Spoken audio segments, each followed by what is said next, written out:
ಕರ್ನಾಟಕ ಕಾಂಗ್ರೆಸ್ ಸರ್ಕಾರದ ಮಹತ್ವಾಕಾಂಕ್ಷೆಯ ಗ್ಯಾರಂಟಿ ಯೋಜನೆಗಳ ಪೈಕಿ 5ನೆಯ ಮತ್ತು ಕೊನೆಯ ಗ್ಯಾರಂಟಿ ಯೋಜನೆ ಯುವ ನಿಧಿಗೆ ಶಿವಮೊಗ್ಗದಲ್ಲಿ ಚಾಲನೆ ಸಿಕ್ಕಿದೆ.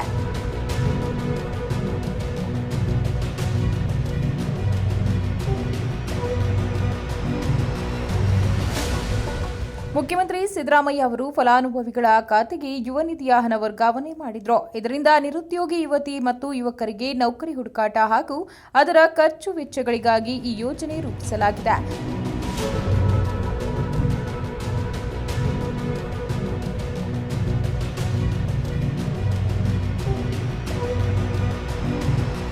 ಶಿವಮೊಗ್ಗದ ಫ್ರೀಡಂ ಪಾರ್ಕ್ನಲ್ಲಿ ಹಮ್ಮಿಕೊಂಡಿದ್ದ ಅದ್ದೂರಿ ಕಾರ್ಯಕ್ರಮದಲ್ಲಿ ನಾಡಿನ ಹೆಸರಾಂತ ಸಂಗೀತಗಾರರು ನಡೆಸಿಕೊಟ್ಟ ತತ್ವಪದ ಜನಪ್ರಿಯ ಚಿತ್ರಗೀತೆಗಳಿಗೆ ಸಹಸ್ರಾರು ಸಂಖ್ಯೆಯಲ್ಲಿ ನೆರೆದಿದ್ದ ಯುವಕ ಯುವತಿಯರು ಲಯಬದ್ಧವಾಗಿ ಹೆಜ್ಜೆ ಹಾಕಿದ್ದು ಕಾರ್ಯಕ್ರಮದ ಸಂತಸ ಸಂಭ್ರಮಗಳನ್ನು ಇಮ್ಮಡಿಗೊಳಿಸಿತು.